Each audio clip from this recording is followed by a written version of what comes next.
Hi ಸ್ನೇಹಿತರೆ, target coaching centre Vijayapura YouTube ಚಾನಲ್ಗೆ ಸ್ವಾಗತ ಸುಸ್ವಾಗತ. ನಾನು ನಿಮ್ಮ ರಮೇಶ್ ಸರ್, ಹಿಸ್ಟ್ರಿ ಉಪನ್ಯಾಸಕ ಅಂದರೆ ಇತಿಹಾಸ ಉಪನ್ಯಾಸಕ. ನಿಮಗಾಗಲೇ ತಿಳಿದಿರೋ ಹಾಗೆ ನಮ್ಮ ಟಾರ್ಗೆಟ್ ಯೂಟ್ಯೂಬ್ ಚಾನಲಲ್ಲಿ ಪ್ರಾಚೀನ ಭಾರತಕ್ಕೆ ಸಂಬಂಧಪಟ್ಟಂಥ ಕೆಲವೊಂದಿಷ್ಟು ಚಾಪ್ಟರ್ ವೈಸ್ MCQಸ್ಗಳನ್ನು, ಮಾದರಿ ಪ್ರಶ್ನೆಗಳನ್ನು ನಿಮ್ಮ ಮುಂದೆ ಡಿಸ್ಕಷನ್ ಮಾಡ್ತಿದ್ದೀನಿ. ಇವತ್ತು ಆಲ್ರೆಡಿ ಹಿಂದೆ ಒಂದು ತರಗತಿಯಲ್ಲಿ ನಾನು ಸಿಂಧೂ ನಾಗರಿಕತೆಗೆ ಅಂದರೆ ಇಂಡಸ್ ವ್ಯಾಲಿ ಸಿವಿಲೈಸೇಷನ್ಗೆ ಸಂಬಂಧಪಟ್ಟಂಥ ಚಾಪ್ಟರ್ಗೆ ಸಂಬಂಧಪಟ್ಟಂಥ ಕ್ವಶನ್ಗಳನ್ನು ಡಿಸ್ಕಷನ್ ಮಾಡಿದ್ದೀನಿ. ಅದರ ಮುಂದುವರೆದ ಭಾಗ ಇವತ್ತಿನ ತರಗತಿಯಾಗಿರುತ್ತದೆ. ಹಾಗಾಗಿ ಮೊದಲನೇ ಪ್ರಶ್ನೆ ಯಾವುದು ಅಂತ ನೋಡೋಣ ಸ್ನೇಹಿತರೆ. ಎಸ್, ನೋಡಿ, ಮೊದಲನೇ ಪ್ರಶ್ನೆ ಹೀಗಿದೆ: ಸಿಂಧೂ ಕಣಿವೆ ನಾಗರಿಕತೆಯು ಯಾವ ಕಾಲಕ್ಕೆ ಸಂಬಂಧಿಸಿದೆ? ಆಯ್ಕೆಗಳು ನಿಮ್ಮ ಮುಂದೆ ಕಾಣ್ತಾ ಇದ್ದಾವ. ಎ ಅಂದರೆ ನಂಬರ್ 1 567 487 BC ಅಂತಿದೆ, ಅಂದರೆ 567ರಿಂದ 487 BC. ಎರಡನೇದು 327ರಿಂದ 325 BC ಅಂತಿದೆ. ಇನ್ನು 300ರಿಂದ 200 BC. ಇನ್ನು ಫೋರ್ತ್ ಒನ್ 2300ರಿಂದ 1750 BC ಅಂತಿದೆ. ಹಾಗಾಗಿ ನಿಮ್ಗೆ ಆಲ್ರೆಡಿ ಡೌಟ್ ಸ್ಟಾರ್ಟ್ ಆಗಿರುತ್ತೆ ಈಗ. ಸರ್, ಒಂದೊಂದು ಪುಸ್ತಕದಲ್ಲಿ ಒಂದೊಂದು ರೀತಿ ಕಾಲಾವಧಿನ ಕೊಟ್ಟಿದ್ದಾರ ಅಂತ ನಿಮ್ಗೆ ಅನಿಸ್ತಿರ್ತೈತಿ. ಯಾಕಂದ್ರೆ ಒಂದೊಂದು ಪುಸ್ತಕದಲ್ಲಿ ಒಂದೊಂದು ರೀತಿ. ಎಕ್ಸಾಂಪಲ್ ಈಗ ನೋಡ್ರಿ, ಒಂದು ಪುಸ್ತಕ ನಾವು ರೆಫರ್ ಮಾಡ್ತಾ ಇದ್ರೆ, ಯಾವುದೋ ಒಂದು XYZ ಪುಸ್ತಕ ರೆಫರ್ ಮಾಡ್ತಾ ಇದ್ರೆ ಏನು ಕೊಟ್ಟಿರ್ತಾರ? 2500ರಿಂದ 1700 ಕೊಟ್ಟಿರ್ತಾರೆ BC, ಬಿಫೋರ್ ಕ್ರಿಸ್ತ. ಒಂದು ಪುಸ್ತಕದಲ್ಲಿ 2500ರಿಂದ 1750 ಕೊಟ್ಟಿರ್ತಾರೆ, ಸೇಮ್ ಆಸ್ ಇಟ್ ಈಸ್.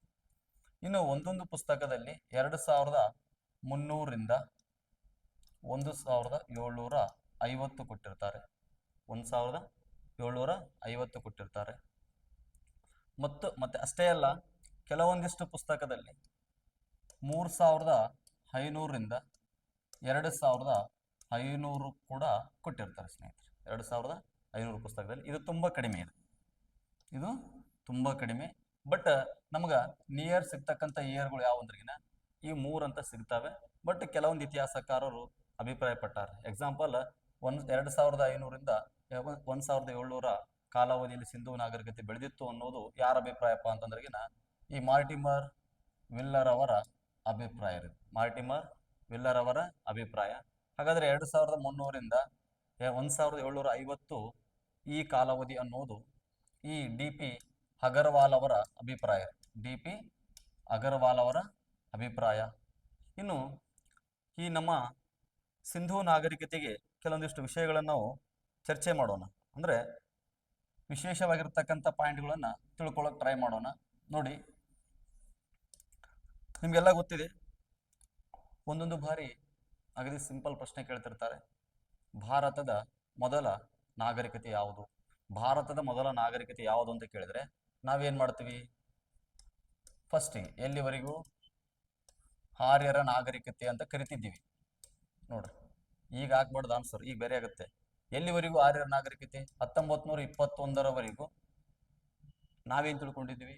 ಭಾರತದ ಮೊದಲ ನಾಗರಿಕತೆ ಅಂದ್ರೇ ಆರ್ಯರ ನಾಗರಿಕತೆ, ಆರ್ಯರ ನಾಗರಿಕತೆ. ಆದರೆ 1921ರ ನಂತರ ನಮಗೆ ಗೊತ್ತಾಯಿತು, ಏನು ಗೊತ್ತಾಯಿತು? ಆರ್ಯರಿಗಿಂತ ಹಿಂದೆ ಒಂದು ನಾಗರಿಕತೆ ಕೂಡ ಇದೆ, ನಮ್ಮ ಭಾರತದಲ್ಲಿ ಬೆಳೆದು ಬಂದಿದೆ.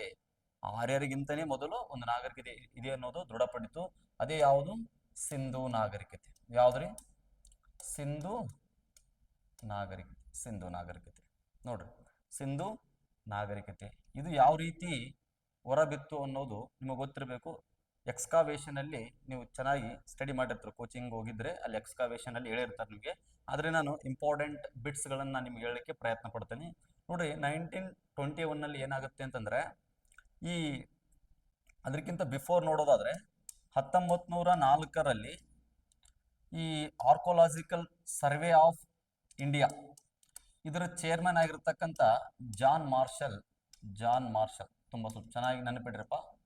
ಜಾನ್ ಮಾರ್ಷಲ್ ತುಂಬ ಇಂಪಾರ್ಟೆಂಟ್ ಆಗ್ತಾನೆ, ಎಕ್ಸಾಮಲ್ಲಿ ಕೇಳ್ತಾರೆ. ಈ ಜಾನ್ ಮಾರ್ಷಲ್ ಏನು ಮಾಡಿದ ಅಂದ್ರೆ, ಸಿಂಧೂ ನಾಗರಿಕತೆಯ ಕೆಲವೊಂದಿಷ್ಟು ತವಕಗಳನ್ನು ಹೊರಕೆಡಬೇಕು ಅಂತೇಳಿ ಕೇಸಿ ಕೆಲವೊಂದಿಷ್ಟು ಟೀಮ್ಗಳನ್ನು ಕಟ್ಟಿದ. ಅಂದರೆ ಎಕ್ಸಾಂಪಲ್ ಈಗ ದಯಾರಾಮ್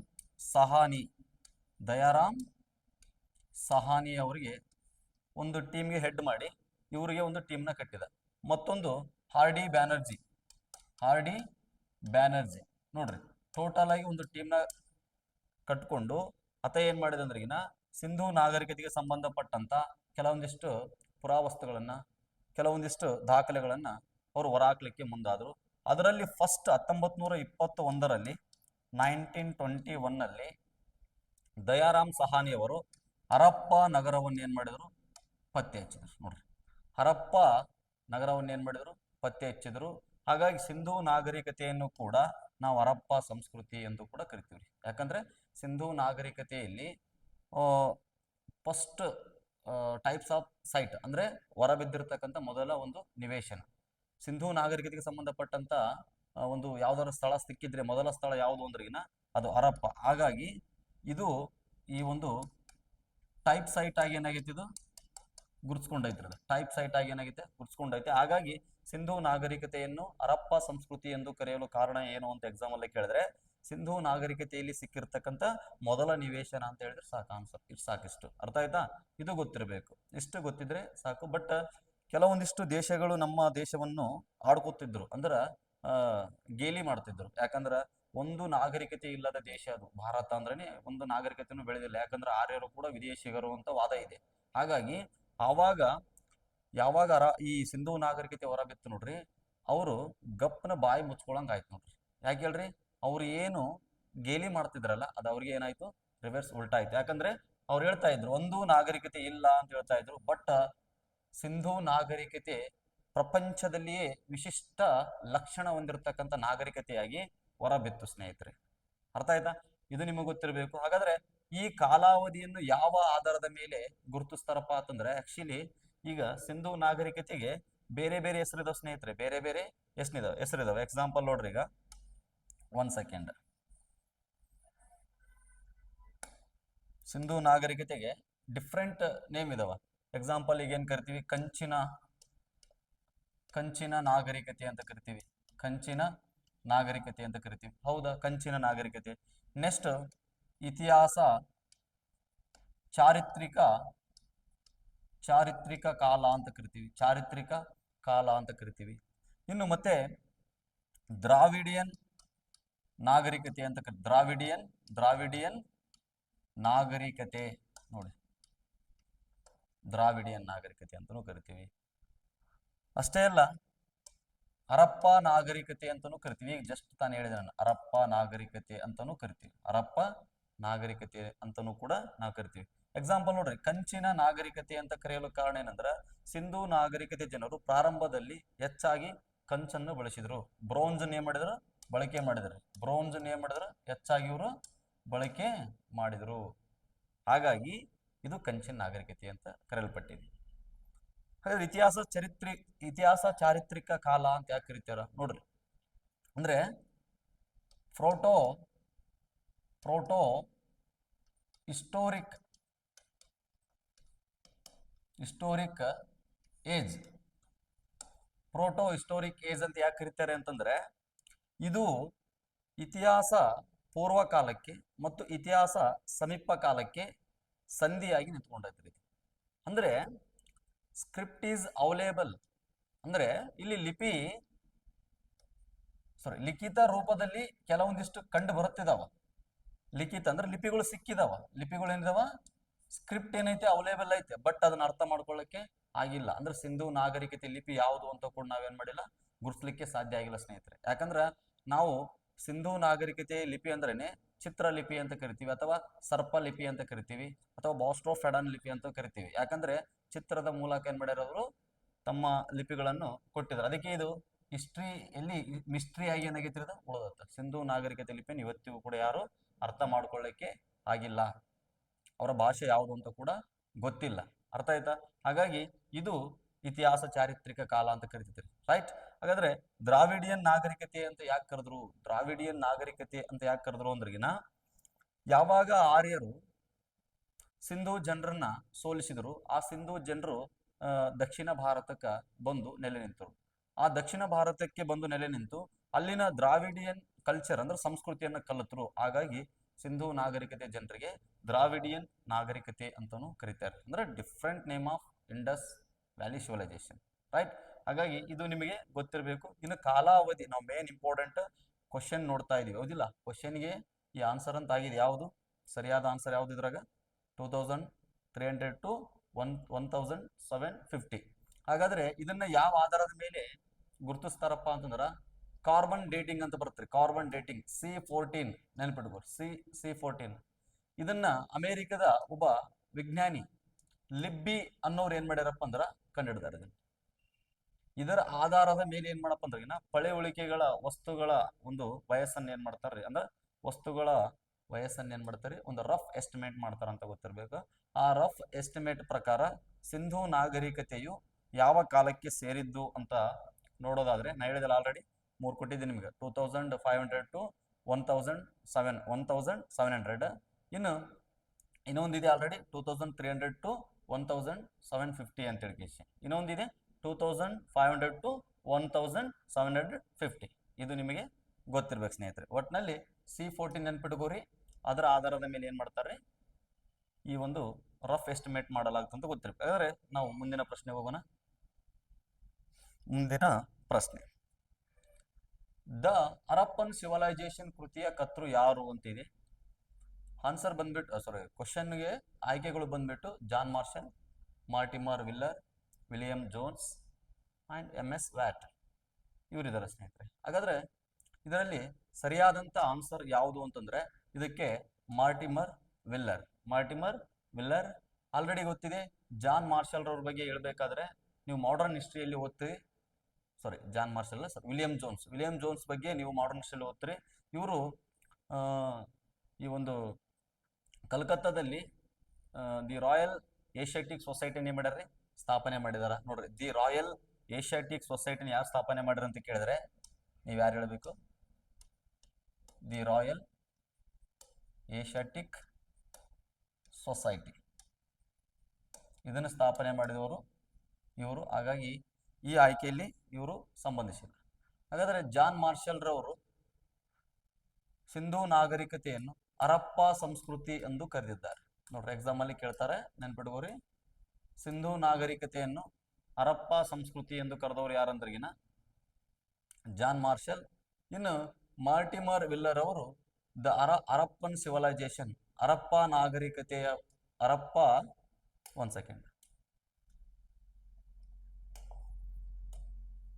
ಹರಪ್ಪ ನಾಗರಿಕತೆ ಎಂಬ ಒಂದು ಕೃತಿಯನ್ನು ಏನ್ ಮಾಡ್ಯಾರ್ರಿ, ರಚಿಸಿದ್ದಾರೆ. ಹರಪ್ಪ ನಾಗರಿಕತೆ ಎಂಬ ಒಂದು ಕೃತಿಯನ್ನು ರಚಿಸಿದ್ದಾರೆ. ಹಾಗಾದ್ರೆ ಸರಿಯಾದ ಆನ್ಸರ್ ಯಾವುದು? Mortimer Wheeler. Okay, yes. Next ನೋಡಿ, ಸಿಂಧೂ ಜನರು ಈ ಕೆಳಗಿನವುಗಳಲ್ಲಿ ಯಾವುದನ್ನು ಪೂಜಿಸುತ್ತಿದ್ದರು? ಸಿಂಧೂ ಜನರು ಈ ಕೆಳಗಿನವುಗಳಲ್ಲಿ ಯಾವುದನ್ನು ಪೂಜಿಸಿದರು ಅಂತಿದೆ ಸ್ನೇಹಿತರೆ. ಹಾಗಾದ್ರೆ ನೋಡ್ರಿ, ಆಪ್ಷನ್ಸ್ ಬಂದ್ಬಿಟ್ಟು ಕಲ್ಲುಗಳು, ಮರಗಳು, ಪ್ರಾಣಿಗಳು, ಮೇಲಿನ ಎಲ್ಲವು. ಹಾಗಾದ್ರೆ ಇದಕ್ಕೆ ಸರಿಯಾದಂತ ಆನ್ಸರ್ ಮೇಲಿನ ಎಲ್ಲವು.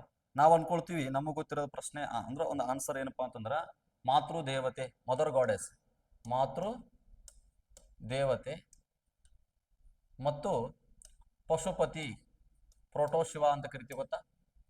ಅಂದ್ರೆ ಶಿವನನ್ನು ಪಶುಪತಿ ರೂಪದಲ್ಲಿ ಏನ್ ಮಾಡಿದ್ರು, ಪೂಜೆ ಮಾಡಿದ್ರು. ಯಾರು? ಸಿಂಧೂ ನಾಗರಿಕತೆ ಜನರು. ಹಾಗಾಗಿ ಮಾತೃ ದೇವತೆ ಅಂದ್ರೆ ಈಕಿ ಸ್ತ್ರೀ. ಅಂದ್ರ ಸಿಂಧೂ ನಾಗರಿಕತೆಯಲ್ಲಿ ಸ್ತ್ರೀ ದೇವತೆಯಾಗಿ ಒಂದು ಆರಾಧಿಸಲ್ಪಟ್ಟವ್ರು ಯಾರಂದ್ರಿಗಿನ ಮಾತೃ ದೇವತೆ ಅಂತ ಹೇಳ್ಕಿಸಿ. ಇನ್ನು ಪುರುಷ ದೇವರು ಯಾರಂತ ಕೇಳಿದ್ರೆ, ಸಿಂಧೂ ನಾಗರಿಕತೆಯ ಪುರುಷ ದೇವರು ಯಾರು ಅಂತ ಕೇಳಿದ್ರೆ ಪಶುಪತಿ. ಯಾರ್ರಿ? ಪಶುಪತಿ. ಇಷ್ಟೇ ಅಲ್ಲ ಸ್ನೇಹಿತರೆ, ಇವರು ನ್ಯಾಚುರಲ್ ಗಾಡ್ಸ್ ಅಂದ್ರ ಪರಿಸರದಲ್ಲಿರ್ತಕ್ಕಂಥ ಕೆಲವೊಂದಿಷ್ಟು ಪ್ರಾಣಿ ಪಕ್ಷಿಗಳನ್ನು ಕೂಡ ಏನ್ ಮಾಡ್ಯಾರ, ಪೂಜೆ ಮಾಡಿದಾರ. ಎಕ್ಸಾಂಪಲ್ ನೋಡೋದಾದ್ರಿಗಿನ ಇವರು ಸರ್ಪವನ್ನು ಕೂಡ ಏನ್ ಮಾಡ್ಯಾರ, ಪೂಜೆ ಮಾಡಿದಾರ. ಹಾವು ಅಂತ ಕರಿತೀವಿ ನಾವು, ಸರ್ಪ ಹಾವು, ರೈಟ್. ನೆಕ್ಸ್ಟ್ ಡುಬ್ಬದ ಗೂಳಿಯನ್ನು ಕೂಡ ಏನ್ ಮಾಡ್ಯಾರ, ಡುಬ್ಬದ ಗೂಳಿನ ಕೂಡ ಏನ್ ಮಾಡ್ಯಾರ, ಪೂಜೆ ಮಾಡಿದಾರ. ಅಂಪುಡ್ ಬುಲ್ ಅಂತ ಕರಿತೀವಿ. ಇನ್ನು ಪಾರಿವಾಳನ್ನು ಕೂಡ ಏನ್ ಮಾಡ್ಯಾರ್ರಿ, ಪೂಜೆ ಮಾಡ್ಯಾರ. ಪಾರಿವಾಳವನ್ನು ಕೂಡ ಏನ್ ಮಾಡ್ಯಾರ, ಪೂಜಿಸ್ಯಾರ. ಮೊಸಳೆ ಕೂಡ ಏನಾಗಿದೆ, ಪೂಜಿಸಲ್ಪಟ್ಟಿದೆ. ಸಿಂಧೂ ನಾಗರಿಕತೆಯಲ್ಲಿ ಮೊಸಳೆ ಕೂಡ ಏನಾಗಿದೆ, ಪೂಜಿಸಲ್ಪಟ್ಟಿದೆ. ಮತ್ತು ಈ ಅರಳಿ ಮರವನ್ನು ಕೂಡ ಏನ್ ಮಾಡಿದಾರಪ್ಪ ಅಂದ್ರ ಇವರು ಪೂಜಿಸಿದಾರೆ. ಅರಳಿ ಮರವನ್ನು ಕೂಡ ಏನ್ ಮಾಡಿದಾರ, ಪೂಜಿಸಿದಾರ. ಮತ್ತೆ ಈ ಪುರುಷ ಮತ್ತು ಸ್ತ್ರೀ ಜನನಾಂಗಗಳನ್ನು ಕೂಡ ಏನ್ ಮಾಡ್ಯಾರಪ್ಪ ಅಂದ್ರ ಇವರು ಜನನಾಂಗಗಳನ್ನು ಕೂಡ ಏನ್ ಮಾಡಿದಾರ, ಪೂಜಿಸಿದ್ದಾರೆ. ಒಂದ್ ಸೆಕೆಂಡ್. ಜನನಾಂಗಗಳನ್ನು ಕೂಡ ಏನ್ ಮಾಡ್ಯಾರ ಇವರು, ಜನನಾಂಗಗಳನ್ನು ಕೂಡ ಏನ್ ಮಾಡ್ಯಾರ, ಪೂಜಿಸ್ಯಾರ. ಅಂದ್ರ ಒಂದು ಈ ರೀತಿ ಯಾವ್ದಪ್ಪ ಅಂತ ಹೇಳಿದ್ರೆ ಈ ಮರ್ಮಾಂಗಗಳು ಅಂತ ಕರಿತೀವಿ ನಾವು, ಅದನ್ನು ಕೂಡ ಏನ್ ಮಾಡ್ಯಾರ ಇವರು, ಪೂಜಿಸ್ಯಾರ. ಒಳ್ಳೆಯ ಮನಸ್ಥಿತಿಯಿಂದ ಏನ್ ಮಾಡ್ಯಾರ, ಪೂಜಿಸಲ್ಪಟ್ಟಿದೆ. ನೋಡ್ರಿ, ಹಾಗಾದ್ರೆ ಇವರು ಪೂಜೆ ಮಾಡ್ತಕ್ಕಂಥದ್ದು ಸ್ಪಿರಿಚುವಲ್ ಆಗಿ ಪೂಜೆ ಮಾಡ್ತಾ ಇದ್ದಿಲ್ಲ, ಆರಾಧನೆ ಮಾಡ್ತಾ ಇದ್ದಿಲ್ಲ, ವೈಜ್ಞಾನಿಕತೆಯಲ್ಲಿ ಪೂಜೆ ಮಾಡ್ತಾ ಇದ್ರು. ವೈಜ್ಞಾನಿಕತೆಯಲ್ಲಿ ಪೂಜೆ ಮಾಡ್ತಕ್ಕಂಥದ್ದು ಗೊತ್ತಿರಬೇಕು. ವೈಜ್ಞಾನಿಕತೆಯಲ್ಲಿ ಏನ್ ಮಾಡ್ತಾ ಇದ್ರು, ಅವರು ಪೂಜಿಸ್ತಾ ಇದ್ರು. ಎಕ್ಸಾಂಪಲ್, ಈ ಸರ್ಪನ್ ಯಾಕೆ ಪೂಜೆ ಮಾಡ್ತಾ ಇದ್ರು ಅಂದ್ರೆ ಅದು ಒಂದು ದೊಡ್ಡ ವಿಷ ಜಂತು, ಅದು ಕಡಿದ್ರೆ ಮನುಷ್ಯ ಏನಾಗ್ತಾನ್ರಿ, ಸಾಯ್ತಾನ ಅನ್ನೋದೊಂದು ಅವೇರ್ನೆಸ್ ಮೂಡಿಸ್ಲಿಕ್ಕೆ ಏನ್ ಮಾಡ್ತಾ ಇದ್ರು, ಸರ್ಪನ್ ಪೂಜೆ ಮಾಡ್ತಾ ಇದ್ರು. ಇನ್ನು ಡುಬ್ಬದ ಗೂಳಿ, ನಾವ್ ಎತ್ತು ಅಂತ ಕರಿತೀವಿ, ಎತ್ತು ಈ ಎತ್ತುನ ಯಾಕೆ ಪೂಜೆ ಮಾಡ್ತಾ ಇದ್ರ ಅಂದ್ರ ಕೃಷಿ ಕಾರ್ಯಗಳಲ್ಲಿ ಪ್ರಮುಖ ಪಾತ್ರ ವಹಿಸ್ತಕ್ಕಂಥದ್ದೇ ಎತ್ತು. ಹಾಗಾಗಿ ನೋಡ್ರಿ, ಇವತ್ತಿಗೂ ಕೂಡ ನಮ್ಮ ಸಂಪ್ರದಾಯದಲ್ಲಿ ಸಿಂಧು ನಾಗರಿಕತೆ ಲಕ್ಷಣಗಳು ಉಳ್ಕೊಂಡು ಅಂದ್ರೆ ಜೀವಂತವಾಗಿ ಉಳಿದಿದ್ದೇವೆ. ಯಾವ ರೀತಿ ಎಕ್ಸಾಂಪಲ್ ಕೊಡೋದಾದ್ರಿಗಿನ, ಈಗ ನಾವು ಸೋಮವಾರ ಬಂದ್ರೆ ಬಸವನ ದಿನ ಅಂತೇಳಿ, ಬಸವಣ್ಣನ ದಿನ ಅಂತೇಳಿ ನಾವು ಗಳೆ ಕಟ್ಟೋದಿಲ್ಲ. ಸಂಕ್ರಮಣ ಬಂದ್ರೆ ಕರಿ ಬಿಡ್ತಿರ್ತೀವಿ ನಾವು, ಅಥವಾ ಕಾರುಣ್ವಿ ಕರಿ ಬಿಡ್ತಿರ್ತೀವಿ. ಅಂದ್ರೆ ಅದಕ್ಕೆ ಡಿಸೈನ್ ಮಾಡಿ ವಿಶೇಷವಾಗಿರ್ತಕ್ಕಂಥ ಅಲಂಕಾರವನ್ನು ಮಾಡಿ ಅದನ್ನ ಏನ್ ಮಾಡ್ತೀವಿ ನಾವು, ಆರಾಧನೆ ಮಾಡ್ತೀವಿ, ಪೂಜೆ ಮಾಡ್ತೀವಿ. ಅರ್ಥ ಆಯ್ತಾ? ಹಾಗಾಗಿ ಇದು ಯಾಕೆ ಪೂಜೆ ಮಾಡ್ತಾ ಇದ್ರಂದ್ರ ಪ್ರಮುಖ ಪಾತ್ರ ವಹಿಸ್ತಿತ್ತು ಅಂದ್ರೆ ಕೃಷಿ ಕಾರ್ಯಗಳಲ್ಲಿ. ಇನ್ನು ಪಾರಿವಾಳನ ಪೂಜೆ ಮಾಡ್ತಾ ಇದ್ರು, ಮೊಸಳಿನ ಪೂಜೆ ಮಾಡ್ತಾ ಇದ್ರು, ಅರಳಿ ಮರವನ್ನು ಕೂಡ ಏನ್ ಮಾಡ್ತಾ ಇದ್ರು, ಪೂಜೆ ಮಾಡ್ತಾ ಇದ್ರು. ಅರಳಿ ಮರವನ್ನು ಕೂಡ ಏನ್ ಮಾಡ್ಯಾರ ಇವರು, ಪೂಜೆ ಮಾಡಿದಾರ. ಇದು ನಿಮಗೆ ಗೊತ್ತಿರಬೇಕಾಗಿರ್ತಕ್ಕಂಥ ವಿಚಾರ, ರೈಟ್? ಹಾಗಾದ್ರೆ ಇಲ್ಲಿ ಮೇಲಿನ ಎಲ್ಲವೂ ಅಂತ ಆಗ್ಬೇಕು. ಅದ್ರ ಇಂಪಾರ್ಟೆಂಟ್ ಯಾವ್ದು ಕೊಡ್ಬೇಕಂದ್ರೆ ಜಾಸ್ತಿ ಮಾತೃದೇವತೆ ಮತ್ತು ಪಶುಪತಿ. ನೆಕ್ಸ್ಟ್ ಕ್ವಶನ್ ನೋಡೋಣ. ಸಿಂಧು ನಾಗರಿಕತೆಯ ಪ್ರಜೆಗಳನ್ನು ಅರಯು ಪ್ರಿಯ ಎಂದು ಈ ಕೆಳಗಿನ ಯಾವ ವೇದದಲ್ಲಿ ಕರೆಯಲಾಗಿದೆ ಅಂತ ಕೇಳಿದ್ರೆ ಸ್ನೇಹಿತರೆ. ಅಂದ್ರೆ ಸಿಂಧು ನಾಗರಿಕತೆಯ ಪ್ರಜೆಗಳನ್ನು ಅರಯು ಪ್ರಿಯ ಎಂದು ಈ ಕೆಳಗಿನ ಯಾವ ವೇದದಲ್ಲಿ ಕರೆಯಲಾಗಿದೆ ಅಂತಿದೆ. ಸಾಮವೇದ ಇದೆ, ಋಗ್ವೇದ ಇದೆ, ಅಥರ್ವವೇದವಿದೆ, ಯಜುರ್ವೇದವಿದೆ. ಓಕೆನಾ? ನಾನು ಸ್ಪೀಡಾಗಿ ಹೇಳ್ತಾ ಇದ್ದೇನೆ, ನಿಮ್ಗೆ ಕಾಣ್ತಾ ಇದ್ದಾವೆ ಅಂತ ಅರ್ಥದಲ್ಲಿ. ಇನ್ನು ಇದಕ್ಕೆ ಸರಿಯಾದಂಥ ಆನ್ಸರ್ ಯಾವುದು ಅಂದ್ರೆ ಯಜುರ್ವೇದ. ಸರಿಯಾದ ಆನ್ಸರ್ ಯಾವುದು? ಯಜುರ್ವೇದ. ಈ ಯಜುರ್ವೇದದಲ್ಲಿ ಯಜುರ್ವೇದ ಅಲ್ಲ, ಒನ್ ಸೆಕೆಂಡ್, ಸಾರಿ ಇಲ್ಲಿದೆ ಋಗ್ವೇದ. ಯಾವ್ದ್ರಿ? ನೋಡಿ, ಸ್ವಲ್ಪ ಇಲ್ಲಿ ಲೈಟ್ ಬೀಳ್ತಾ ಇದೆ, ಅದಕ್ಕೆ ಹಂಗಾಗಿ ಗೊತ್ತಾಗ್ತಾ ಇಲ್ಲ ಆಪ್ಷನ್ಸ್. ಋಗ್ವೇದ ನೋಡ್ರಿ, ಸರಿಯಾದ ಆನ್ಸರ್ ಯಾವುದು? ಋಗ್ವೇದ. ಋಗ್ವೇದದಲ್ಲಿ ಸಿಂಧು ಪ್ರಜೆಗಳನ್ನು ಅರಯು ಪ್ರಿಯ ಎಂದು ಕರೆಯಲಾಗಿದೆ. ನೋಡ್ರಿ, ಇದು ನಿಮಗೆ ಗೊತ್ತಿರಬೇಕು, ಇದು ಮತ್ತೆ ರಿಪೀಟ್ ಆಗ್ತಕ್ಕಂಥ ಸಾಧ್ಯತೆ ಇದೆ. ಹಾಗಾದ್ರೆ ಸಿಂಧು ಪ್ರಜೆಗಳನ್ನು ಆರ್ಯರು ಏನೆಂದು ಕರೆದರು? ಸಿಂಧು ಪ್ರಜೆಗಳನ್ನು ಆರ್ಯರು ಏನೆಂದು ಕರೆದರ? ದಾಶುಗಳು ಎಂದು ಕರೆದಿದ್ದಾರೆ. ದಾಶುಗಳು ಎಂದು ಕರೆದಿದ್ದಾರೆ. ಹಾಗಾದ್ರೆ ಗ್ರೀಕರು ಏನೆಂದು ಕರೆದಿದ್ದಾರೆ? ಗ್ರೀಕರು ಸಿಂಥೆನ್ಸ್ ಎಂದು ಕರೆದಿದ್ದಾರೆ. ನೋಡ್ರಿ, ಸಿಂಥೆನ್ಸ್ ಎಂದು ಕರೆದಿದ್ದಾರೆ. ಹಾಗಾದ್ರೆ ನೋಡ್ರಿ, ಈ ಕ್ವಶನ್ಗೆ ಸರಿಯಾದಂತ ಆನ್ಸರ್ ಋಗ್ವೇದ. ಇದು ವೇದಗಳು ಬಂದಾಗ ನಾವು ವೇದಗಳನ್ನ ಮತ್ತೆ ನೀಟಾಗಿ ನಾನು ನಿಮಗೆ ಹೇಳ್ತೇನೆ. ಓಕೆ, ನೆಕ್ಸ್ಟ್ ಕ್ವಶನ್ಗೆ ಹೋಗೋಣ. ಕೆಳಗಿನವುಗಳಲ್ಲಿ ಯಾವುದು ಹರಪ್ಪ ಸಂಸ್ಕೃತಿಯ ಮೇಲೆ ಬೆಳಕು ಚೆಲ್ಲುತ್ತದೆ? ಆಯ್ಕೆಗಳು ಬಂದ್ಬಿಟ್ಟು ಪುರಾತತ್ವ ಸಂಶೋಧನೆಗಳು, ಹರಪ್ಪ ಲಿಪಿ, ಶಿಲಾಶಾಸನಗಳು, ಮತ್ತೆ ಮೇಲಿನ ಯಾವುದು ಅಲ್ಲ ಅಂತ ಇದೆ. ಮೇಲಿನ ಯಾವುದು ಅಲ್ಲ, ನಾನ್ ಆಫ್ ದ ಅಬೌವ್. ನೋಡ್ರಿ, ಹಾಗಾದ್ರೆ ನೀವು ಗಮನಿಸಬೇಕು, ಶಾಸನಗಳು ಅಂತ ಕಂಡು ಬರುವುದಿಲ್ಲ ಸಿಂಧು ನಾಗರಿಕತೆಯಲ್ಲಿ, ಎಲ್ಲಿಯೂ ಕೂಡ ಶಾಸನಗಳು ಕಂಡು ಬರುವುದಿಲ್ಲ. ಇನ್ನು ಹರಪ್ಪ ಸ್ಕ್ರಿಪ್ಟ್ ಅಂದ್ರೆ ಲಿಪಿ ಅರ್ಥ ಆಗೇ ಇಲ್ಲ. ಅರ್ಥ ಆಯ್ತಾ? ಇಂದಿಗೂ ಕೂಡ ಅದು ಮಿಸ್ಟ್ರಿ ಆಗಿ ಉಳ್ಕೊಂಡದಂತ ನಾನು ಹಿಂದಿನ ಒಂದು ಕ್ವಶನ್ ಅಲ್ಲಿ ಹೇಳಿದೆ ನಾನು. ಹಾಗಾದ್ರೆ ಇದಕ್ಕೆ ಸರಿಯಾದಂತ ಆನ್ಸರ್ ಯಾವ್ದಂದ್ರ ಪುರಾತತ್ವ ಸಂಶೋಧನೆಗಳು. ಪುರಾತತ್ವ ಆಧಾರಗಳೇ ಈ ಒಂದು ನಾವು ಸಿಂಧು ನಾಗರಿಕತೆಯ ಒಂದು ಹಿಸ್ಟ್ರಿ ಅಂದ್ರೆ ಆ ಬಯೋಡಾಟಾವನ್ನು ತಿಳ್ಕೊಂಡಿರ್ತಕ್ಕಂಥದ್ದು. ಅರ್ಥ ಆಯ್ತಾ? ಇದು ನಿಮಗೆ ಗೊತ್ತಿರ್ಬೇಕು. ಪುರಾತತ್ವ ಸಂಶೋಧನೆಗಳು, ಅವರು ಬಿಟ್ಟೋಗಿರ್ತಕ್ಕಂಥ ಕಟ್ಟಡಗಳಾಗಿರ್ಬೋದು, ಇಟ್ಟಿಗೆಗಳಾಗಿರ್ಬೋದು, ನಾಣ್ಯಗಳಾಗಿರ್ಬೋದು, ಮುದ್ರೆಗಳಾಗಿರ್ಬೋದು. ಅರ್ಥ ಆಯ್ತಾ? ಮತ್ತೆ ಅವರ ಸಮಾಧಿಗಳಾಗಿರ್ಬೋದು, ಅವರು ಬಳಕೆ ಮಾಡಿರ್ತಕ್ಕಂಥ ಕೆಲವೊಂದಿಷ್ಟು ಧಾನ್ಯಗಳಾಗಿರ್ಬೋದು. ಇದರ ಆಧಾರದ ಮೇಲೆ ಪುರಾತತ್ವ ಸಂಶೋಧನೆಗಳು ಏನಾಗಿದೆಪ್ಪ, ಅದರ ಆಧಾರದ ಮೇಲೆ ಈ ನಾಗರಿಕತೆ ಹೊರಬಿದ್ದಿದೆ. ಓಕೆ, ಹಾಗಾದ್ರೆ ನೆಕ್ಸ್ಟ್ ಪ್ರಶ್ನೆಗೆ ಹೋಗೋಣ ನಾವು. ಮತ್ತೆ ಮುಂದಿನ ಪ್ರಶ್ನೆ, ಹರಪ್ಪ ನಾಗರಿಕತೆಗೆ ಸಂಬಂಧಿಸಿದಂತೆ ಈ ಕೆಳಗಿನ ಯಾವ ಹೇಳಿಕೆ ತಪ್ಪಾಗಿದೆ ಅಂತ ಕೊಟ್ಟಿದ್ದಾರೆ. ನೋಡ್ರಿ, ಇವರು ರೇಖಾಗಣಿತದ ಆಕೃತಿಗಳನ್ನು ತಿಳಿದಿದ್ದರು. ಎಸ್, ತಿಳಿದಿದ್ದರು. ದಾಳ ಹಾಕುವ ಆಟದ ಬಗ್ಗೆ ತಿಳಿದಿದ್ದರು. ಡೈಸ್ ಗೇಮ್, ಇದು ಕೂಡ ಗೊತ್ತಿರಬೇಕು. ಇದು ರೈಟ್, ತಿಳಿದಿದ್ದರು.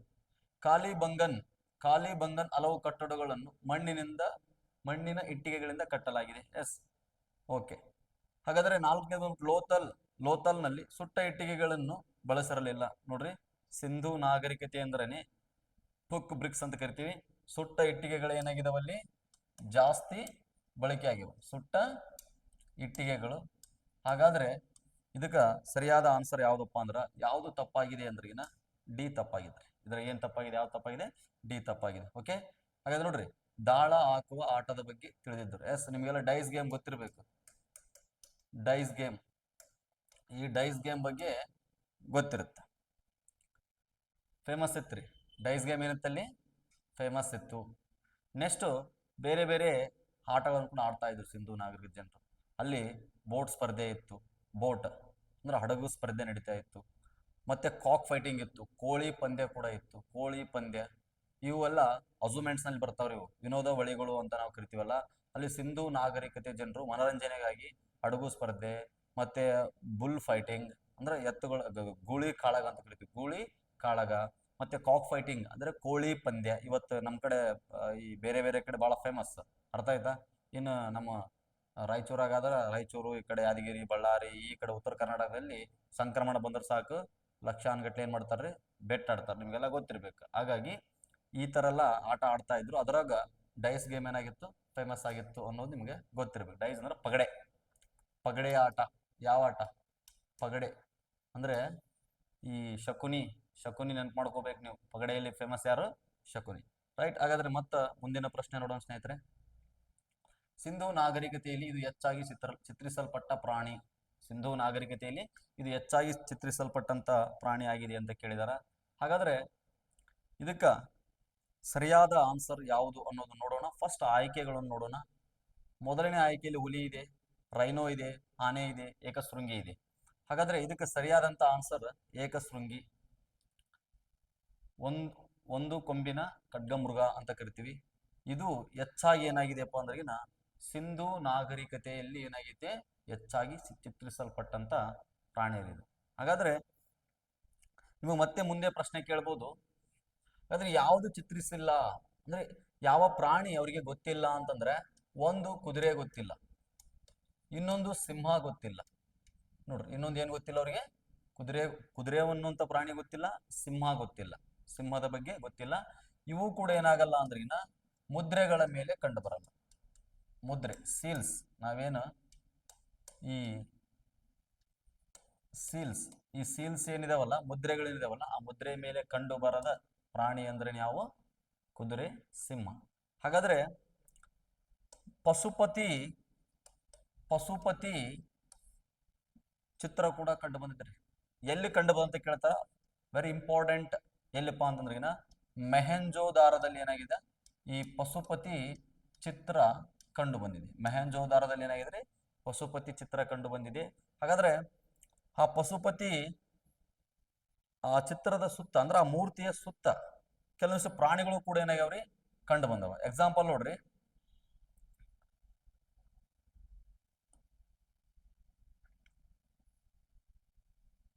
ರೈಟ್. ಎಕ್ಸಾಂಪಲ್ ಇದು ಪಶುಪತಿ ತಿಳ್ಕೊರಿ ನೀವು. ಪಶುಪತಿ, ಇಲ್ಲಿ ಒಂದು ಪ್ರಾಣಿ, ಇಲ್ಲಿ ಒಂದು ಪ್ರಾಣಿ, ಇಲ್ಲಿ ಒಂದು ಪ್ರಾಣಿ, ಇಲ್ಲಿ ಒಂದು ಪ್ರಾಣಿ, ಇಲ್ಲಿ ಪಾದದ ಕೆಳಗಡೆ ಎರಡು ಪ್ರಾಣಿಗಳು ಏನಾಗ್ಯಾವ, ಕಂಡು ಬಂದವ. ಎಕ್ಸಾಂಪಲ್ ಇಲ್ಲಿ ಆನೆ, ಹುಲಿ ಕಂಡು ಬಂದತ್ರಿ, ಎಲಿಫೆಂಟ್ ಅಂಡ್ ಟೈಗರ್. ಈ ಕಡೆ ಬಫೆಲೋ, ಎಮ್ಮೆ ಮತ್ತು ರೈನೋ ಗೆಂಡ ಮೃಗ ಅಂತ ಕರಿತೀವಿ ಗೊತ್ತಾ, ಆ ರೈನೋ ಕಂಡು ಬಂದಿದೆ. ಇಲ್ಲಿ ಎರಡು ಡೀರ್ ಅಂದ್ರೆ ಜಿಂಕೆಗಳು ಏನಾಗ್ಯಾವ್ರಿ, ಕಂಡು ಬಂದು. ಇದು IAS ಅಲ್ಲಿ ಏನ್ ಮಾಡಿದ್ರು, ಒಂದು ಬಾರಿ ಪ್ರಶ್ನೆ ಕೇಳಿರ್ತಕ್ಕಂಥದ್ದು. ಅಂದ್ರ ಪಶುಪತಿ ದೇವರ ಸುತ್ತ ಇರತಕ್ಕಂಥ ಪ್ರಾಣಿಗಳನ್ನು ಹೆಸರಿಸಿ ಅಂತ ಕೇಳಿದ್ರು. ಹಾಗಾಗಿ ಆನೆ, ಹುಲಿ, ಎಮ್ಮೆ, ರೈನೋ, ಎರಡು ಜಿಂಕೆ ಅಂತ ನಿಮಗೆ ಗೊತ್ತಿರಬೇಕು ಸ್ನೇಹಿತರೆ. ಓಕೆ, ನೆಕ್ಸ್ಟ್ ಪ್ರಶ್ನೆ ನೋಡೋಣ ಮತ್ತೆ ನಾವು. ನೆಕ್ಸ್ಟ್ ಪ್ರಶ್ನೆ ಹೇಗಿದೆ, ಸಿಂಧೂ ನಾಗರಿಕತೆಯ ಪ್ರಸಿದ್ಧ ಕೈಗಾರಿಕಾ ಕೇಂದ್ರಗಳು ಯಾವುವು ಅಂತ ಇದೆ. ಹಾಗಾದ್ರೆ ಹರಪ್ಪ ಇದೆ ಆಯ್ಕೆಯಲ್ಲಿ, ಮೆಹಂಜೋದಾರ ಇದೆ, ಲೋಥಲ್ ಇದೆ, ಮೇಲಿನ ಎಲ್ಲವೂ ಇದೆ. ಕೆಲವೊಂದಿಷ್ಟು ಬಾರಿ ಕಾಮನ್ ಸೆನ್ಸ್ ಅನ್ನ ಇಂಪ್ರೂವ್ಮೆಂಟ್ ಅಂದ್ರೆ ಸ್ವಲ್ಪ ಕಾಮನ್ ಸೆನ್ಸ್ ಅನ್ನು ಬಳಕೆ ಮಾಡಬೇಕಾಗುತ್ತೆ ಎಕ್ಸಾಮ್ ಅಲ್ಲಿ. ಯಾಕಂದ್ರೆ ನಾಲೆಜ್ ಇದ್ರೂ ಸಾಲಂಗಿಲ್ಲ, ಸ್ವಲ್ಪ ಎಕ್ಸಾಮ್ ಅನ್ನು ನಾವು ಫೇಸ್ ಮಾಡಬೇಕಾದ್ರೆ ಅಲ್ಲಿ ನಾಲೆಜ್ಗಿಂತ ಸ್ವಲ್ಪ ಕಾಮನ್ ಸೆನ್ಸ್ ಇಂಪಾರ್ಟೆಂಟ್ ಇರುತ್ತೆ, ಅಂದ್ರೆ ವರ್ಕ್ ಆಗುತ್ತೆ. ನೋಡ್ರಿ ಇಲ್ಲಿ ಹರಪ್ಪ ಮೆಹಂಜೋರ್ ಲೋಥಲ್ ಅಂತ ಕೊಟ್ಟಾನಂದ್ರ ಮೇಲಿನ ಎಲ್ಲವೂ ಕೊಟ್ಟಾನ ಅಂತಂದಾಗ ಸ್ವಲ್ಪ ನೋಡ್ಬೇಕು, ಕರೆಕ್ಟ್ ಆಗಿ ಗೊತ್ತಿದ ನಂತರ ಹಾಕಬೇಕ್ರೆ, ಬಟ್ ಆದ್ರೂ ಒಂದೊಂದು ಬೇರೆ ಗೆಸ್ ಹೋದ್ರೆ ಕರೆಕ್ಟ್ ಆಗ್ತಿರ್ತಾವ. ಅದ್ರ ಸರಿಯಾದ ಆನ್ಸರ್ ಯಾವುದು, ಮೇಲಿನ ಎಲ್ಲವೂ. ನೋಡ್ರಿ ಈ ಸಿಂಧೂ ನಾಗರಿಕತೆಯ ಪ್ರಸಿದ್ಧ ಕೈಗಾರಿಕಾ ಕೇಂದ್ರಗಳು ಯಾವಪ್ಪ ಅಂದ್ರ ಹರಪ್ಪ, ಮೆಹಂಜೋದಾರ, ಲೋಥಲ್. ಓಕೆ, ನೋಡ್ರಿ ಲೋಥಲ್ ಅಂತ ಏನಾಗಿತ್ತು, ಲೋಥಲ್ ಅನ್ನುವುದು ಒಂದು ಹಡಗು ತಾಣ, ಅಂದ್ರ ಬಂದರು, ರೇವು ಪಟ್ಟಣ ಅಂತ ಕರಿತೀವಿ, ಬಂದರು ಪ್ರದೇಶ. ಪ್ರಾಚೀನ ಬಂದರು ಯಾವುದು ಅಂದ್ರಿಗಿನ ಲೋಥಲ್. ಈ ಲೋಥಲ್ನ ನಮ್ಮ ಎಸ್.ಆರ್. ರಾವ್ ಕನ್ನಡಿಗಾಗಿರ್ತಕ್ಕಂಥವ್ರು ಏನ್ ಮಾಡಿದ್ರು ಅಂದ್ರ ಎಸ್.ಆರ್. ರಾವ್ ಅವರು ಪತ್ತೆ ಹಚ್ಚಿದರು. ಎಸ್.ಆರ್. ರಾವ್ ಅವರು ಏನ್ ಮಾಡಿದ್ರು, ಪತ್ತೆ ಹಚ್ಚಿದ್ರು 1953 to 59 ವರೆಗೂ ಸಂಶೋಧನೆ ಆಗುತ್ತಿದ್ರ ಮೇಲೆ. ಅರ್ಥ ಆಯ್ತಾ, ಇದು ನಿಮಗೆ ಗೊತ್ತಿರಬೇಕಾಗಿರ್ತಕ್ಕಂಥ ವಿಚಾರ. ಇದು ಇಲ್ಲಿಂದ ನೇರವಾಗಿ ಮೆಸೊಪೊಟಮಿಯಾ ಈ ಮೆಸೊಪೊಟಮಿಯಾಕ್ಕೆ ಏನಿತ್ತಿದು ಸಂಪರ್ಕ ಇತ್ತು. ನೋಡ್ರಿ ಸಂಪರ್ಕ ಇತ್ತು, ಇದು ನಿಮಗೆ ಗೊತ್ತಿರಬೇಕು. ಲೋಥಲ್ ಅಂದ ಕೂಡ್ಲೇನೆ ಲೋಥಲ್ಲಲ್ಲಿ ಬೇರೆ ಬೇರೆ ಅಂಶಗಳು ಕಂಡು ಬರ್ತಾವ್ರಿ. ಎಕ್ಸಾಂಪಲ್ ಇಲ್ಲಿ ಸ್ತ್ರೀ ಪುರುಷ ಜೋಡಿ ಸಮಾಧಿ ಕಂಡು ಬರುತ್ತ, ಸ್ತ್ರೀ ಪುರುಷ ಜೋಡಿ ಸಮಾಧಿ.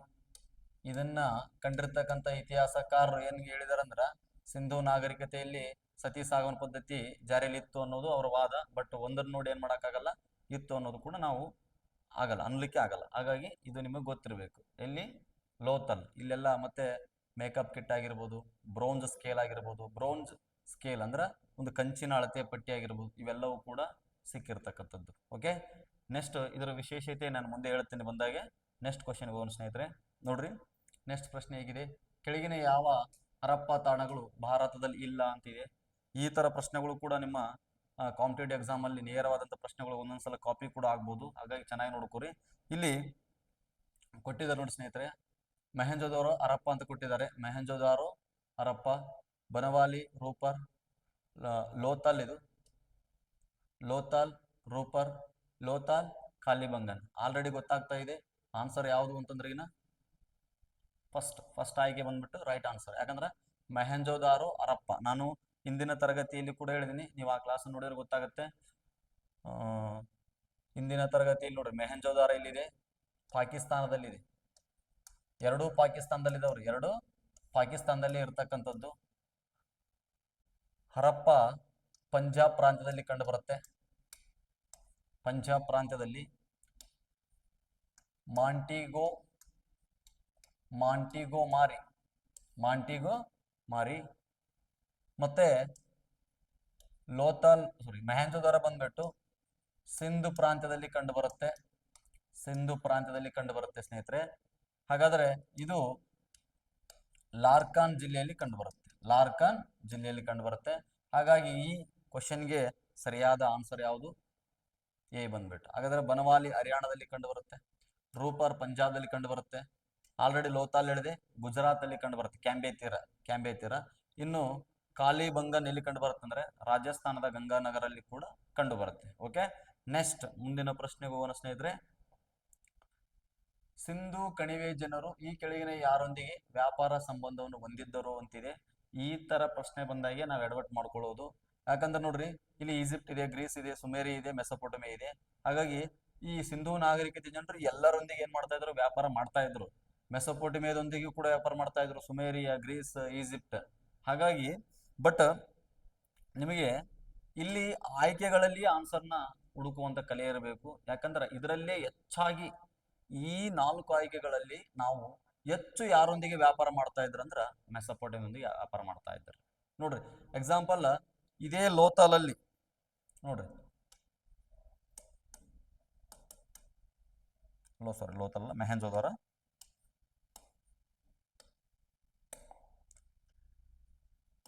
ಮೆಹಂಜೋದಾರೋ ಈ ಮೆಹೆಂಜೋದಾರುವಿನಲ್ಲಿ ಮೆಸಪೋಟಮಿಯನ್ನರ ಮುದ್ರೆಗಳು ಅಂದ್ರೆ ಒಂದು ಸಿಲಿಂಡರ್ ಆಕಾರದ ಮುದ್ರೆಗಳು ಏನಾಗ್ಯವಪ್ಪ ಅಂದ್ರ ಸಿಕ್ಕಿದಾವ.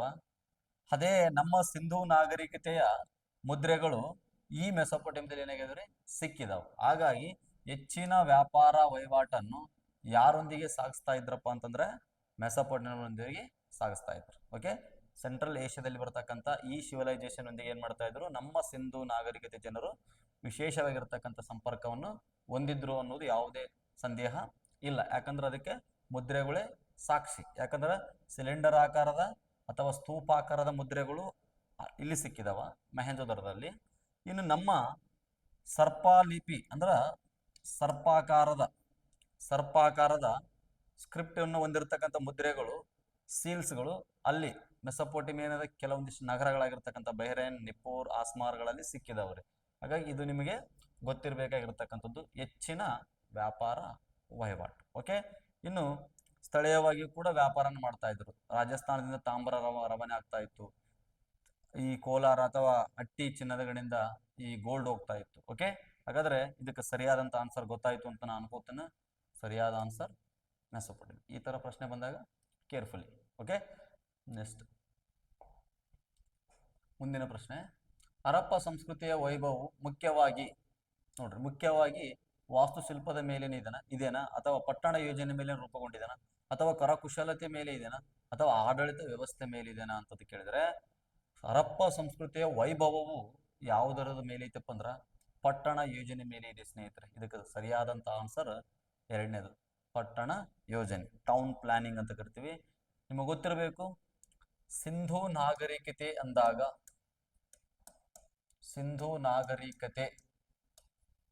ಈ ಸಿಂಧೂ ನಾಗರಿಕತೆ ಅಂದಾಗ ನಾವು ತಿಳ್ಕೊಳ್ಬೇಕಾಗಿದ್ದೇನಪ್ಪಾ ಅಂದ್ರೆ ನಮ್ಮ ಭಾರತ ದೇಶದ ಮೊದಲ ನಾಗರಿಕತೆ. ನೋಡ್ರಿ, ನಮ್ಮ ಭಾರತ ದೇಶದ ಮೊದಲ ನಾಗರಿಕತೆ. ಓಕೆ, ಇದೊಂದು ಪಾಯಿಂಟ್ ತಲೆ ಇಟ್ಕೋಬೇಕು. ಇನ್ನು ಪ್ರಪಂಚದಲ್ಲಿಯೇ ಮೊದಲ ಬೆಳೆದಿರ್ತಕ್ಕಂಥ ನಗರ ನಾಗರಿಕತೆ ಅಷ್ಟೇ ಅಲ್ಲ, ಪ್ರಪಂಚದಲ್ಲಿಯೇ ಅತ್ಯಂತ ಸ್ವಚ್ಛವಾಗಿ ಬಾಳಿ ಬದುಕಿದ ನಾಗರಿಕತೆ. ಬಾಳಿ ಬದುಕಿದ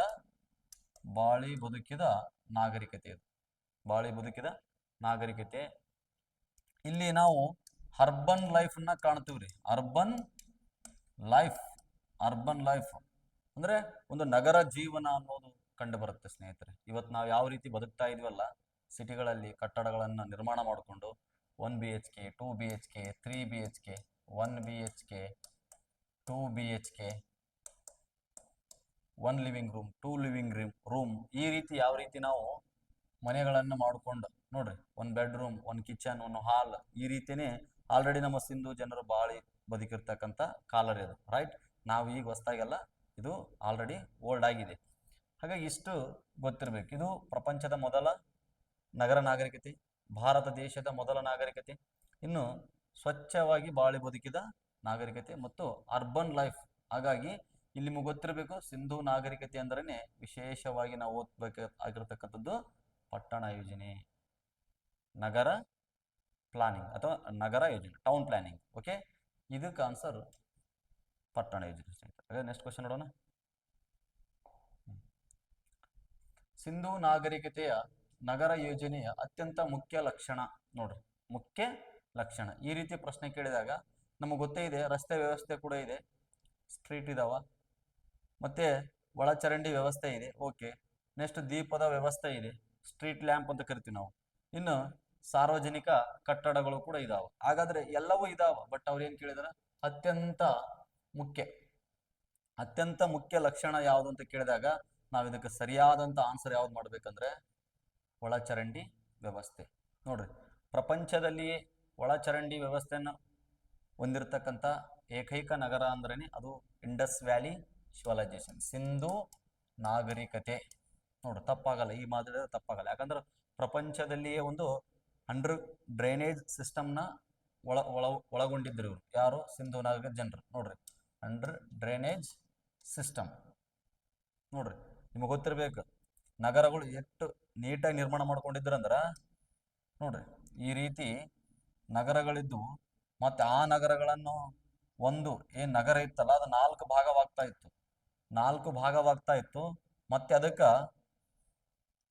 ಉಪ ರಸ್ತೆಗಳು ಮುಖ್ಯ ರಸ್ತೆಗಳು ಈ ರೀತಿ ಉಪ ರಸ್ತೆಗಳು ಇರ್ತಿದ್ವು ಮತ್ತೆ ಅದಕ್ಕೆ ಮುಖ್ಯ ರಸ್ತೆಗಳು ಇರ್ತಾ ಇದ್ವು ಈ ಉಪ ರಸ್ತೆಗಳು ಮುಖ್ಯ ರಸ್ತೆಗಳು ಅಂದ್ರೆ 4 ರಸ್ತೆಗಳು 1 2 3 4 ಈ ಭಾಗವನ್ನು ಏನಂತ ಕರಿತಾ ಇದ್ದಾರೆ ಅಂದ್ರ 4 ರಸ್ತೆಗಳು ಸೇರ್ತಕ್ಕಂಥ ಭಾಗವನ್ನು ಏನಂತ ಕರೀತಾರ ಆಕ್ಸ್ಫರ್ಡ್ ಸರ್ಕಸ್ ಅಂತ ಕರಿತಿದ್ರು ಆಕ್ಸ್ಫರ್ಡ್ ಸರ್ಕಸ್ ಅಂತ ಕರಿತಿದ್ರು ಮತ್ತೆ ಅದರಲ್ಲಿ ವಿಶೇಷ ಏನಪ್ಪಾ ಅಂತಂದ್ರ ಈಗ ಎಕ್ಸಾಂಪಲ್ ರಸ್ತೆ ಅಂತ ತಿಳ್ಕೊರಿ ಇಲ್ಲೊಂದು ಮನೆ ಇದೆ ಅಂತ ತಿಳ್ಕೊರಿ ಈ ಮನೆ ಈ ಕಡೆ ಅಂದ್ರೆ ರಸ್ತೆಗೆ ಮುಖ ಮಾಡಿ ಬಾಗಿಲು ಇಟ್ಕೊಳ್ತಾ ಇದ್ದಿಲ್ಲ ಅವರು ಹಿಂಬದಿಯಲ್ಲಿ ಡೋರ್ಗಳನ್ನ ಏನ್ ಮಾಡ್ತಾ ಇದ್ರು ನಿರ್ಮಾಣ ಮಾಡ್ತಾ ಇದ್ರು ರಸ್ತೆ ಹಿಂಬದಿಯಲ್ಲಿ ಏನಾಗ್ತಾ ಇತ್ತು ಮನೆಯ ಬಾಗಿಲು ಏನಾಗ್ತಾ ಇತ್ತು ನಿರ್ಮಾಣ ಆಗ್ತಾ ಇತ್ತು ಅದು ರೀಸನ್ ಏನು ಅಂತಂದ್ರೆಗಿನ ಅದಕ್ಕೆ ರೀಸನ್ ಅದು ಅವರು ರಸ್ತೆಗೆ ಹೆಚ್ಚು ಒತ್ತು ಕೊಟ್ಟಿದ್ದು ಹಾಗಾಗಿ ಆ ರಸ್ತೆಯ ಧೂಳು ಮನೆಯವರೇ ನೇರವಾಗಿ ಬರ್ತಿರ್ಬೋದು ಕ್ರಿಮಿಕೀಟಗಳು ಬರ್ತಿರ್ಬೋದು ಅಥವಾ ಈ ಮೃಗಗಳು ಕೂಡ ಡೈರೆಕ್ಟ್ಲಿ ಬರ್ತಿರ್ಬೋದು ಹಾಗಾಗಿ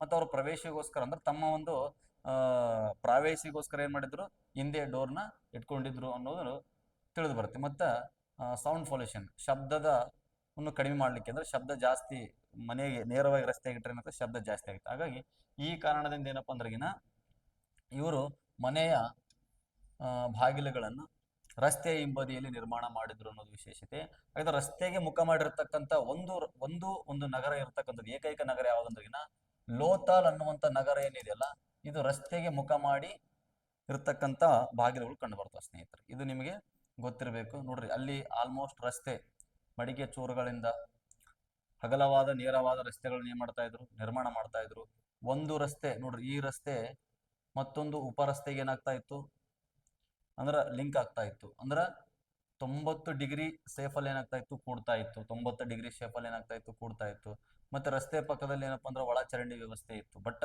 ಒಳಚರಂಡಿ ವ್ಯವಸ್ಥೆ ಅಂತಂದಾಗ ಮತ್ತೆ ಮ್ಯಾನ್ ಹೋಲ್ಗಳು ಕೂಡ ಇದ್ವು ಜಾಲಾಂಧ್ರಿಯ ಕೂಡ ಏನ್ ಮಾಡ್ತಾ ಇದ್ರು ನಿರ್ಮಿಸಿದ್ರು ಜಾಲಾಂಧ್ರಿ ಅಂದ್ರೆ ಮ್ಯಾನ್ ಹೋಲ್ ಅಲ್ಲಿ ಒಂದು ಕಸ ಕಡ್ಡಿ ಸಿಗಾಕೊಂಡ್ರೆ ಅದನ್ನ ಕ್ಲೀನ್ ಮಾಡ್ತಕ್ಕಂಥ ಸಿಸ್ಟಮ್ ಇತ್ತು ಮತ್ತೆ ಅದ್ರ ಪಕ್ಕದಲ್ಲಿ ಏನಿದೆ ದೀಪದ ವ್ಯವಸ್ಥೆ ಇತ್ತು ಮತ್ತೆ ಡಸ್ಟ್ಬಿನ್ ಕೂಡ ಇತ್ತು ಗೊತ್ತಿರಬೇಕು ಕಸದ ತೊಟ್ಟಿ ಕೂಡ ಏನ್ ಮಾಡಿದ್ರು ನಿರ್ಮಾಣ ಮಾಡಿದ್ರು ಯಾಕಂದ್ರೆ ಅಲ್ಲಿ ಅಷ್ಟು ಸ್ವಚ್ಛವಾಗಿ ಏನ್ ಮಾಡ್ತಾರೆ ಮೇಂಟೈನ್ ಮಾಡ್ತಾ ಇದ್ರು ಉಗುಳ್ತಿದ್ದಿಲ್ಲ ಕೂಡ ಯಾಕಂದ್ರೆ ಉಗುಳಿದ್ರೆ ರೋಗ ರುಜಿನಗಳು ಏನಾಗ್ತಾವ ಮನುಷ್ಯನಿಗೆ ಹರಡ್ಕೊಳ್ತಾವ ಅನ್ನೋದು ಭಾವನೆ ಇತ್ತು ಸಾರ್ವಜನಿಕ ಕಟ್ಟಡಗಳು ಇದ್ದು ಯಾಕಂದ್ರೆ ಹರಪ್ಪದಲ್ಲಿ ಬೇರೆ ಬೇರೆದಲ್ಲಿ ಏನಾಗಿದಾವೆ ಎಷ್ಟೋ ಭವನಗಳು ಸಭಾಭವನಗಳು ಏನಾಗವ್ರಿ ಪತ್ತೆ ಆಗಿದಾವೆ ಹಾಗಾಗಿ ಇದು ನಿಮಗೆ ಗೊತ್ತಿರ್ಬೇಕು ನಾನು ಜಸ್ಟ್ ಕ್ವಶನ್ ಪೇಪರ್ ಬಿಡಿಸ್ತಾ ಇದ್ದೀನಿ ಫಸ್ಟ್ ನಾನು ಪ್ರತ್ಯೇಕವಾಗಿ ಟೌನ್ ಪ್ಲಾನಿಂಗ್ ಬಗ್ಗೆ ಏನ್ ಮಾಡ್ತೇನೆ ಅಂದ್ರೆಗಿನ ಒಂದು ಕ್ಲಾಸ್ ಮಾಡಿಕೊಡ್ತೇನೆ ನಾನು ಓಕೆ ಟೌನ್ ಪ್ಲಾನಿಂಗ್ ಹೆಂಗಿರುತ್ತೆ ಸಿಂಧು ನಾಗರಿಕತೆಯ ಒಂದು ರಸ್ತೆಗಳು ಹೇಗಿರ್ತವೆ ಅವೆಲ್ಲವನ್ನು ನಾನು ಒಂದು ತರಗತಿಯಲ್ಲಿ ಹೇಳ್ತೇನೆ ನಿಮಗೆ ಓಕೆ ನೆಕ್ಸ್ಟ್ ಕ್ವಶನ್ಗೆ ಹೋಗೋಣ ಯಾವ ಹರಪ್ಪ ಸ್ಥಳದಲ್ಲಿ ಕುದುರೆಯ ಕುರುಹುಗಳು ಕಂಡು ಬಂದಿವೆ ಅಂತ ಕೇಳಿದಾರ ಹಾಗಾದ್ರೆ ಇಲ್ಲಿ ನಿಮ್ಗೆ ಆಲ್ರೆಡಿ ಹಿಂದಿನ ಪ್ರಶ್ನೆ ಏನ್ ಹೇಳಿದೆ ನಾನು ಅವರಿಗೆ ಕುದುರೆಯ ಪರಿಚಯ ಇಲ್ಲ ಅಂತ ಹೇಳಿದೆ ಆದ್ರೆ ಇಲ್ಲಿ ಅದೇ ಪ್ರಶ್ನೆ ಏನಾಗಿದೆಪ್ಪ ಅಂದ್ರೆ ರಿವರ್ಸ್ ಆಗಿದೆ ನೋಡ್ರಿ ಯಾವ ಹರಪ್ಪ ಸ್ಥಳದಲ್ಲಿ ಕುದುರೆಯ ಕುರುಹುಗಳು ಕಂಡು ಬಂದಿವೆ ಅಂತ ಕೇಳಿದಾರ ಬಟ್ ಆದ್ರೆ ಮೆಹಂಜೋದಾರ ಇದೆ ಸರ್ಕೊಟ್ಟಡ್ ಇದೆ ಕಾಲಿಬಂಗನ್ ಇದೆ ದೋಲ್ವೆರ ಇದೆ ನೋಡ್ರಿ ನಿಮಗೆ ಈಗ ಆಶ್ಚರ್ಯ ಅನ್ಸ್ಬೋದು ಆಗ್ಲೇ ಸರ್ ಏನ್ ಹೇಳಿದ್ರು ಕುದುರೆ ಗೊತ್ತಿಲ್ಲ ಅಂತ ಹೇಳಿದ್ರು ಬಟ್ ಈಗ ನೋಡಿದ್ರ ಎಲ್ಲಿ ಕಂಡು ಬಂದಂತ ಕೇಳತ್ತಾರ ಅಂತ ಹೇಳ್ತಾ ಇದ್ರಿ ಬಟ್ ಇದು ಕುದುರೆಯ ಅವಶೇಷ ಎಲ್ಲಿ ಕಂಡು ಬಂದಿದೆ ಅಂತಂದ್ರೆ ಸರ್ ಕೊಟ್ಟಡಲ್ಲಿ ಏನಾಗಿದೆ ಅಥವಾ ಸೊರ್ಕೊಟ್ಟಡಲ್ಲಿ ಏನಾಗಿದೆ ಕಂಡು ಬಂದಿದೆ ಈ ಗುಜರಾತ್ ಅಲ್ಲಿ ಬರುತ್ತೆ ಇದು ಕಚ್ ಜಿಲ್ಲೆಯಲ್ಲಿ ಕಂಡು ಬರುತ್ತೆ ಇಲ್ಲಿ ಕುದುರೆಯ ಅವಶೇಷಗಳು ಏನಾಗ್ಯಾವ್ರಿ ಪತ್ತೆ ಆಗಿದಾವ ಅದು ಇನ್ನೂ ಕೂಡ ವಾದ ವಿವಾದವನ್ನು ಏನಾಗ್ತದೆ ಸುತ್ತಕೊಂಡೈತೆ ವಾದ ವಿವಾದ ಏನಾಗಿದೆ ಒಬ್ರು ಒಂಟೆ ಮೂಳೆ ಅಂತಿದ್ದಾರೆ ಒಬ್ರು ಕುದುರೆ ಮೂಳೆ ಅಂತಾರೆ ಇಲ್ಲ ಆರ್ಯರು ಸಿಂಧು ನಾಗರಿಕತೆ ಮೇಲೆ ದಾಳಿ ಮಾಡಿದ್ರು ಸಿಂಧು ಜನರ ಮೇಲೆ ದಾಳಿ ಮಾಡ್ಬೇಕಾದ್ರೆ ಅದು ಆರ್ಯರ ಕುದುರೆ ಆಗಿರ್ಬೋದು ಅನ್ನೋದು ಕೂಡ ವಾದ ಇದೆ ಬಟ್ ನಿಮ್ಗೆ ಎಕ್ಸಾಮ್ ಅಲ್ಲಿ ಹಿಂಗೆ ಕೇಳಿದ್ರೆ ನೀವೇನ್ ಮಾಡ್ರಿ ಹಾಕ್ಲಿಕ್ಕೆ ರೆಡಿ ಆಗಿರಿ ಓಕೆ ನೆಕ್ಸ್ಟ್ ಕ್ವಶನ್ ಹೋಗೋಣ ನೆಕ್ಸ್ಟ್ ಕ್ವಶನ್ ಹೀಗಿದೆ ಸ್ನೇಹಿತರೆ ಸಾಂಕ್ರಾಮಿಕ ರೋಗ ಪರಿಸರದ ಅವಾಸನ ಮತ್ತು ಪ್ರಾಕೃತಿಕ ವಿಕೋಪ ಕಾರಣದಿಂದಾಗಿ ಸಿಂಧೂ ನಾಗರಿಕತೆಯು ಅವಾಸನವಾಯಿತು ಎಂದು ಅಭಿಪ್ರಾಯಪಟ್ಟವ್ರು ಯಾರು ಅಂತಿದೆ ಅಂದ್ರ ಈಗ ನಮಗ ಸಿಂಧೂ ನಾಗರಿಕತೆ ಯಾವ ರೀತಿ ಅವನತಿ ಆಯಿತು ಅನ್ನೋದು ಕೂಡ ಇವತ್ತಿಗೂ ಕೂಡ ಗೊಂದಲ ಇದೆ ಸ್ನೇಹಿತರೆ ಅದು ಹೆಂಗ ಅವನತಿ ಆಯಿತು ಅನ್ನೋದು ಕೂಡ ಕ್ಲಾರಿಟಿ ಇಲ್ಲ ಹಾಗಾಗಿ ಇತಿಹಾಸ ತಜ್ಞರು ಏನ್ ಮಾಡ್ಯಾರ ಅಂದ್ರ ಅಭಿಪ್ರಾಯ ಪಟ್ಟಾರ ಹಾಗಾಗಿ ಈ ರೀತಿ ಅಭಿಪ್ರಾಯ ಪಟ್ಟವ್ರು ಯಾರಪ್ಪ ಅಂತಂದ್ರಗಿನ ನಿಮಗೆ ಗೊತ್ತಿರಬೇಕು ಡಾಕ್ಟರ್ JF ಡೇಲ್ಸ್ ಅಂತ ಹೇಳಿ ಇದಕ್ಕೆ ಸರಿಯಾದ ಆನ್ಸರ್ ಯಾವುದು JF ಡೇಲ್ಸನ್ ಅವ್ರು ಏನ್ ಮಾಡಿದಾರ ಈ ರೀತಿ ಅಭಿಪ್ರಾಯ ಪಟ್ಟಾರ ಇನ್ನು ಜಾನ್ ಮಾರ್ಷಲ್ ಇವರು ಸಾಂಕ್ರಾಮಿಕ ರೋಗ ಅಂತ ಹೇಳಿದ್ರು ಸಾಂಕ್ರಾಮಿಕ ರೋಗ ಅಂತ ಹೇಳಿದ್ರು. ಇವರು ನದಿಗಳ ಪ್ರವಾಹ ಅಂತ ಹೇಳಿದ್ರು. ನದಿಗಳ ಪ್ರವಾಹ. ಸರ್ ಜಾನ್ ಮಾರ್ಷಲ್ರು ಏನ್ ಹೇಳಿದ್ರು? ನದಿಗಳ ಪ್ರವಾಹ ಅಂತ ಹೇಳಿದ್ರು. ರಾಬರ್ಟ್ ರೈಸ್ ಅವರು ಇಲ್ಲ ಭೂಕಂಪ ಅಂತ ಹೇಳಿದ್ರು. ಇವರು ಏನು? ಭೂಕಂಪ. ಮಾರ್ಟಿಮರ್ ವಿಲ್ಲರ್ ಅವ್ರು ಏನ್ ಹೇಳಿದ್ರು ಅಂದ್ರೆ ಆರ್ಯರ ದಾಳಿಯಿಂದ ಸಿಂಧೂ ನಾಗರಿಕತೆ ಅವನತಿ ಆಯಿತು ಅನ್ನೋದು ಇವರ ವಾದ ಸ್ನೇಹಿತರೆ. ಓಕೆ ಸ್ನೇಹಿತರೆ, ನಾನು ನಿಮಗೆ ಇನ್ನೂ ಹೆಚ್ಚಿನ ವಿಡಿಯೋಗಳು, ಇನ್ನೂ ವೆರಿ ಡೆಪ್ತ್ ಕಂಟೆಂಟ್ ಬೇಕಂದ್ರೆ ನಾನು ನಿಮಗೆ ನೆಕ್ಸ್ಟ್ ತರಗತಿಯಲ್ಲಿ ಹೇಳ್ತೀನಿ. ಜಸ್ಟ್ ಏನು ಮಾಡ್ತಾ ಇದ್ದೀನಿ ಅಂದ್ರೆ ಕ್ವಶನ್ ಪೇಪರ್ನ ಬಿಡಿಸ್ತಾ ಇದ್ದೀನಿ, ನಿಮಗೆ ಅನುಕೂಲ ಆಗಲಿ ಅಂತ ಹೇಳ್ಕೇಸಿ. ಮತ್ತೆ ನೀವು ಕೂಡ ನಮಗೆ ಸಪೋರ್ಟ್ ಮಾಡಿ, ಆಯಿತಾ? ಮತ್ತು ಯಾರಾದರೂ ನಮ್ಮ ಚಾನಲ್ನ ಸಬ್ಸ್ಕ್ರೈಬ್ ಮಾಡ್ಕೊಂಡಿಲ್ಲ ಅಂತಂದ್ರೆ ದಯವಿಟ್ಟು ಸಬ್ಸ್ಕ್ರೈಬ್ ಮಾಡ್ಕೊಳ್ರಿ. Okay, thank you friends. Okay, bye.